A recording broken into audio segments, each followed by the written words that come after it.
इससे पहले के वीडियो में आपको सभापति और उपसभापति के बारे में बता दूं। अब इस वीडियो में हम लोग देखते हैं लोकसभा के अध्यक्ष तथा उपाध्यक्ष के बारे में। देखिए, अनुच्छेद 93 में लोकसभा के अध्यक्ष तथा उपाध्यक्ष की चर्चा है। 93 में अध्यक्ष मतलब स्पीकर और डिप्टी स्पीकर, इसको इंग्लिश में स्पीकर कहते हैं अध्यक्ष को। ये अध्यक्ष करता क्या है? तो लोकसभा में जो 545 लोग होते हैं, इन लोगों पर पूरी तरह से नियंत्रण कौन रखता है? लोकसभा के अध्यक्ष। लोकसभा का अध्यक्ष के अंदर में ही ये 545 लोग होते हैं। लोकसभा के अंदर आप घुस गए तो आपको हर हाल में लोकसभा अध्यक्ष की बात माननी ही पड़ेगी। उसका बहुत बड़ा पावर है। पावर क्या क्या है इसकी भी चर्चा करेंगे। पहले हम लोग ये समझ जाते हैं कि अध्यक्ष है क्या। तो लोकसभा के अध्यक्ष के समझने से पहले हमको लोकसभा का अस्थायी अध्यक्ष समझना पड़ेगा, जिसे प्रोटेम अध्यक्ष या प्रोटेम स्पीकर कहते हैं। क्या होता है ये प्रोटेम स्पीकर? देखिए, जैसे लोकसभा का चुनाव होता है, जैसे 2019 में चुनाव हुआ जो जस्ट पिछले साल हुआ 2019 में चुनाव, तो जैसे जो चुनाव होता है तो इस चुनाव में 545 लोग इधर आ गए। हम राज्यसभा की तो चर्चा कर चुके हैं। अब इस 545 को शपथ कौन दिलाएगा? राष्ट्रपति शपथ दिलाते दिलाते उब जाएंगे। राष्ट्रपति शपथ नहीं दिलाते इन लोग को। तो राष्ट्रपति ने इस 545 में से देखते हैं सीनियर कौन है, उसे एक सीनियर को बुलाते हैं, उसको शपथ दिला देते हैं। किस चीज का शपथ दिला देते हैं? Protem speaker. कहते हैं कि हम तुम्हें प्रोटेम स्पीकर नियुक्त कर रहे हैं, यानी अस्थायी अध्यक्ष, तुम्हें हम शपथ दिलाते हैं, तुम जाओ उन लोगों को शपथ दिला दो। तो ये प्रोटेम स्पीकर आता है, बाकी 545 लोगों को बैठाता है, बैठ बैठ बैठ शपथ ले, हम कोई हंगामा घोटाला वोटाला नहीं करेंगे। शपथ जानते करते हैं, शपथ लेके भी घोटाला करता है। कसम तो एक रस्म है, और कसमें अगर सच होती तो सबसे पहले भगवान मरता, तो उसी का सबसे ज्यादा कसम खाते हैं। तो ये प्रोटेम स्पीकर उन लोगों को क्या करता है? शपथ दिला देता है। समझ आ गया? तो प्रोटेम स्पीकर एक अस्थायी होता है। अब ये प्रोटेम स्पीकर कहता है कि देख भैया, तुम लोग तो शपथ ले लिए लोग, अब तुम लोग अपने में से ही एक को परमानेंट यानी अस्थायी अध्यक्ष चुन लो, हम तो अस्थायी है। तो वो अस्थायी अध्यक्ष का चुनाव करा देता है कि भाई आप लोग बोलिए किसको अस्थायी अध्यक्ष चुनना चाहते हैं, तो उसका वो चुनाव करा देता है। समझ में आ गया आप लोग को? तो इस बार समझिए, प्रोटेम स्पीकर क्या होते हैं? अस्थायी अध्यक्ष होते हैं। इनकी नियुक्ति कौन करते हैं? राष्ट्रपति। काम क्या होता है? नए सदस्यों को शपथ दिलाते हैं। वर्तमान में कौन थे? वीरेंद्र कुमार थे। इन्होंने सबको शपथ दिलाया और कहा कि भैया हम तो अस्थायी हैं, आप लोग अस्थायी चुन लीजिए। तो लोगों ने अस्थायी अध्यक्ष किसे चुन लिया? अभी कौन है भारत के लोकसभा के अध्यक्ष? अभी कौन चलते हैं? ओम बिरला। ये राजस्थान में कोटा क्षेत्र से इनका चुनाव हुआ है। ओम बिरला ये बहुत सख्त स्पीकर माने जाते हैं। तो जैसे ओम बिरला है तो ओम बिरला क्या हो गया? अस्थायी। तो जैसे ओम बिरला का चुनाव होगा तुरंत उसी समय प्रोटेम स्पीकर का पद समाप्त हो जाएगा। अब अस्थायी अध्यक्ष के रूप में कौन आ जाएंगे?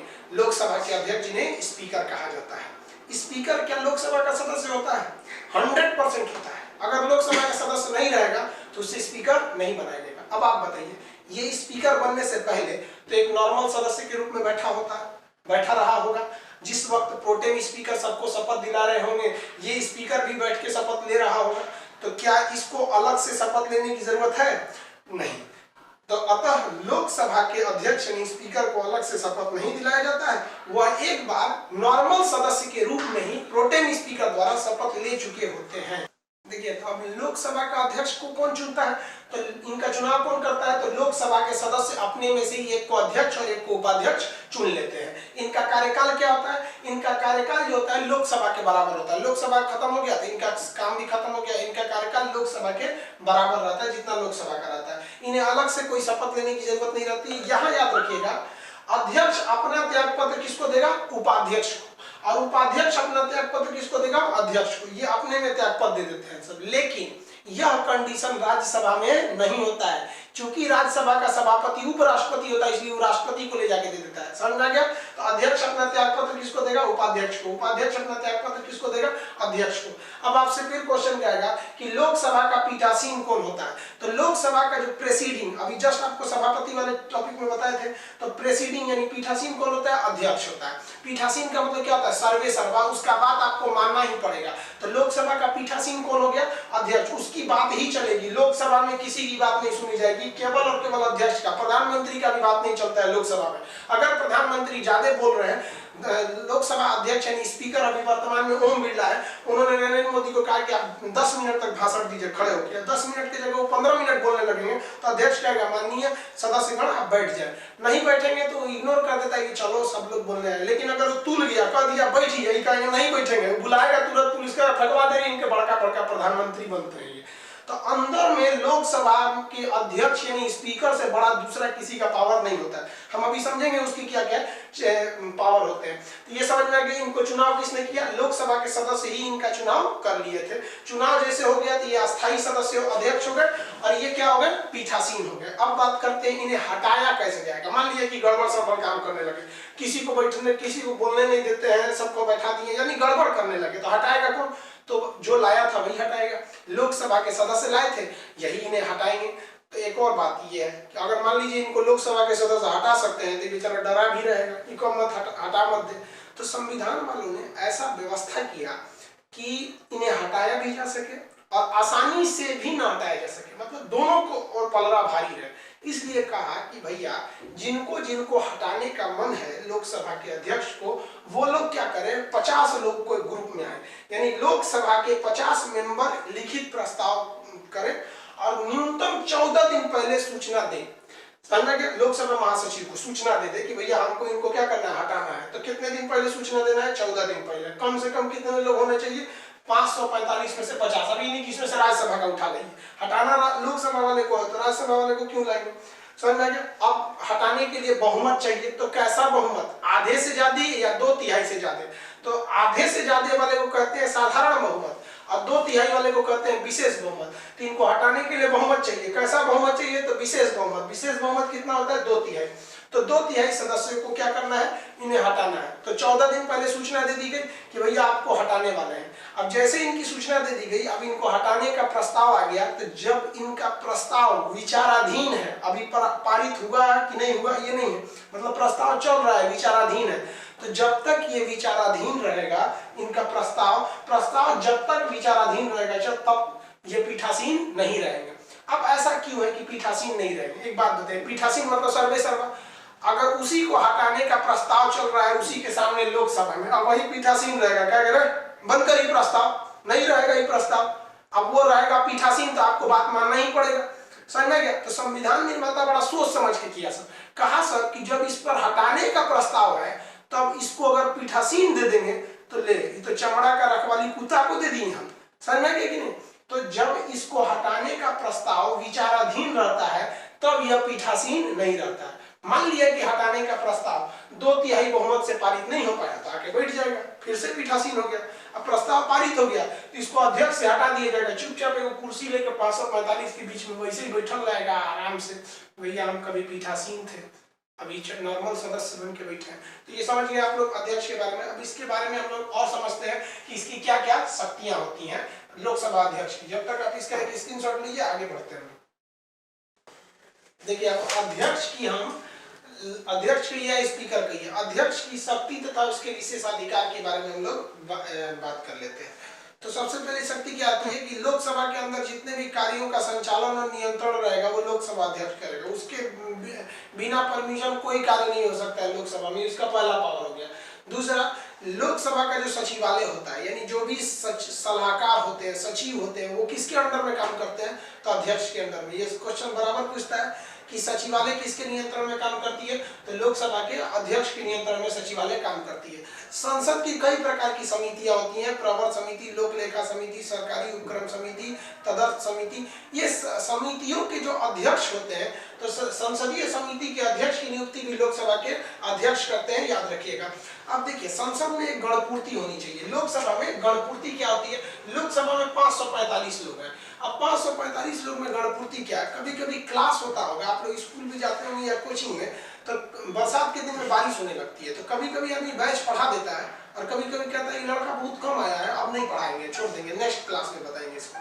वैसे ही इसमें भी होती है, संसद की कार्रवाई के लिए, किसी भी सदन की कार्रवाई के लिए गणपूर्ति की आवश्यकता होती है, कोरम की आवश्यकता होती है, यानी कुल सदस्य का 10% यानी 1/10 उपस्थित रहना अनिवार्य है गणपूर्ति के लिए। तो गणपूर्ति यानी कोरम कितना होना चाहिए, 1/10। अगर लोकसभा में 545 का 1/10 करिएगा तो 55 आएगा। तो इतने सदस्य 55 सदस्य से कम रहेंगे तो सदन की कार्रवाई को स्थगित कर देगा। समझ आ गया। अगली शक्ति देखते हैं संयुक्त अधिवेशन में। देखिए संयुक्त अधिवेशन कब बुलाया जाता है, जब दोनों सदन में लोकसभा और राज्यसभा में गतिरोध हो जाए, कुछ बात में विवाद हो जाए, तो उसमें संयुक्त अधिवेशन बुलाया जाता है कि चलिए हम लोग इसको सुलझा लिया जाए। तो संयुक्त अधिवेशन को बुलाते राष्ट्रपति है, बट उसकी जो अध्यक्षता होती है वो कौन करता है? लोकसभा का अध्यक्ष, और वहां भी वो पीठासीन होता है। तो लोकसभा का अध्यक्ष जो होता है संयुक्त अधिवेशन की अध्यक्षता करता है। अब देखिए जनरली ये वोट नहीं डालता है, कोई विधेयक कह दिया कि भैया ये विधेयक लगी, जैसे मान लीजिए सीएए हो गया, एनआरसी हो गया, कोई विधेयक हो गया, तो कोई विधेयक आया, अब उस विधेयक पे मतदान हुआ, कहते थे कि चलिए भैया आप मतदान कीजिए, पता चला पक्ष में वोट जितना हुआ उतना ही विपक्ष में हो गया, यानी जितने लोगों ने विधेयक को कहा कि हाँ पारित कीजिए, उतने लोगों ने कह दिया नहीं विधेयक सही नहीं है। अब तो हो गया बराबर, टाई हो गया, बराबर हो गया। अब बताइए वो विधेयक पारित होगा कि नहीं? इसमें वो उसका अकेला वोट भारी पड़ जाता है, क्योंकि वो तो वोटिंग किया नहीं था। अब वो जिधर वोट दे देगा निर्णय उधर ही चला जाएगा, इसलिए अकेले इसके वोट को निर्णायक मत कहा जाता है। यह हमेशा अपने मत का प्रयोग नहीं करता है, जब पक्ष तथा विपक्ष का मत बराबर हो जाए तो खुद का निर्णायक मत ये दे देता है, जिधर दिया उधर से विधेयक पारित हो जाता है। अब कोई विधेयक धन विधेयक है या नहीं, इसका निर्धारण कौन करता है? लोकसभा अध्यक्ष। अब ये धन विधेयक जब हम आपको पढ़ाएंगे अनुच्छेद 9, 109 और 110, तब वहां बताएंगे कि धन विधेयक होता क्या है। लेकिन जिस विधेयक पर अगर अध्यक्ष ने कह दिया कि नहीं ये धन विधेयक है, तो आपको मानना ही पड़ेगा धन विधेयक है, क्योंकि वो पीठासीन है। नहीं मानिएगा तो फेंकवा देगा बाहर, जाए यहाँ पे बहुत कूदता है यहाँ। तो धन विधेयक है या नहीं, इसका निर्धारण लोकसभा का अध्यक्ष करता है। विदेश किसको किसको जाना है, जैसे मोदी जी विदेश जाते हैं, कभी कभी उसके साथ कोई और चले जाते हैं, 4-5 सांसद वगैरह और भी चले जाते हैं। तो जो उनके साथ जाने वाले संसद के सदस्य हैं, कौन कौन जाएगा, इसका भी निर्धारण कौन करते हैं? लोकसभा का अध्यक्ष करते हैं, उनके साथ कौन कौन जाएगा। ये हो गए लोकसभा के अध्यक्ष की। इसके अलावा भी कई काम करते हैं, कभी कभी कोई सीक्रेट मिशन होता है, जैसे मान लीजिए 2 देशों के बीच युद्ध हो गया, तो लोकसभा में बैठ के नहीं ना होगा निर्णय, तो उसमें गुप्त अधिवेशन होता है, तो गुप्त अधिवेशन गुप्त बैठक भी बुलाने का काम अध्यक्ष ही करते हैं। अब अगर आप लोकसभा में अध्यक्ष से बिना बताए गायब है, कोई बैठक हुआ बिना अनुमति लिए, अगर लगातार 60 दिन अगर आप अनुपस्थित हो गए ना, तो आपको अयोग्य घोषित कर देगा, कहेगा भागिए इसको, आपकी सदस्यता रद्द कर देगा और आप एक साधारण आदमी की तरह सड़क पर आ जाएंगे। लेकिन अगर बता के अनुपस्थित है, अनुमति लेके हैं, कोई दिक्कत नहीं, 5 साल घूमते रहिए, इतना बड़ा पावर है। एक्चुअली वो पीठासीन होता है इसलिए। और एक चीज होता है कि दल बदल के आधार पर भी आपको अयोग्य घोषित कर सकता है। दल बदल एक बहुत लंबा चैप्टर होता है, इसे 52वां संविधान संशोधन द्वारा अनुसूची 10 में जोड़ा गया था, उसको अलग से पढ़ाएंगे। तो इतना याद रखिएगा, दल बदल के आधार पर भी आपको क्या कर सकता है? अयोग्य घोषित कर सकता है। तो ये अध्यक्ष के विभिन्न शक्ति एवं कार्य थे। इसका एक स्क्रीनशॉट लीजिए, फिर आगे समझाते हैं। अध्यक्ष के बारे में इतना देखिए। अब बताइए, देखिए जब अध्यक्ष नहीं रहता है तो लोकसभा की कार्य को कौन देखता है? उपाध्यक्ष। कल्पना करिए कि अध्यक्ष और उपाध्यक्ष दोनों अनुपस्थित रहते हैं, तो जब अध्यक्ष और उपाध्यक्ष दोनों अनुपस्थित रहते हैं, तो इस स्थिति में लोकसभा जो होती है, ये लोकसभा के 545 लोगों में से जो 10 वरिष्ठ लोगों का एक पैनल होता है, तो 545 में 10 वरिष्ठ पैनल में से जिसे राष्ट्रपति चयनित कर देंगे कि आप ही अध्यक्षता करिए टेम्पोररी, तो वही जाके वो टेम्पोररी अध्यक्षता करता है। ये समझ में आ गया? इसको ध्यान में रखिएगा, ये कई बार पूछ चुका है। अब भारत के पहले लोकसभा अध्यक्ष कौन थे? जेबी मावलंकर, गणेश वासुदेव मावलंकर। अब पहली महिला अध्यक्ष कौन थी? तो मीरा कुमार। दूसरी महिला कहेगा तो सुमित्रा महाजन थी। वर्तमान अध्यक्ष कौन है? ओम बिरला। ये कोटा से चुनाव जीते हैं। राजस्थान के कहां से? कोटा से। किस पार्टी से आते हैं ये? तो बीजेपी से आते हैं। देखिए इंग्लैंड में क्या होता है कि जब किसी को अध्यक्ष बनाया जाता है ना, स्पीकर, तो उसे अपनी पार्टी से इस्तीफा देना होता है। लेकिन भारत में ऐसा नहीं होता है, अपनी पार्टी से इस्तीफा नहीं देना होता। हालांकि ये ओम बिरला बहुत ही स्ट्रिक्ट स्पीकर में है। तो ये स्पीकर समझ में आ गया आप लोग को? किसी को इतना तक में कोई दिक्कत नहीं है। अब संसद के अधिकारी समझते हैं, संसद के कौन कौन अधिकारी होते हैं, इसका स्क्रीनशॉट लीजिए, फिर आगे बढ़ते हैं। देखिए संसद के अधिकारी के बारे में जितना बता दिए। अब संसद के अधिकारी 2 टाइप के होते हैं। लोकसभा में 3 अधिकारी, एक अध्यक्ष, एक उपाध्यक्ष, एक महासचिव। तो ये 3 हो गए। अब समझिए, ये महासचिव सबसे बड़ा अधिकारी होता है, मतलब सबसे बड़ा कहिए कि ये पर्दे के पीछे रहता है, सारा सीन यही बनाता है।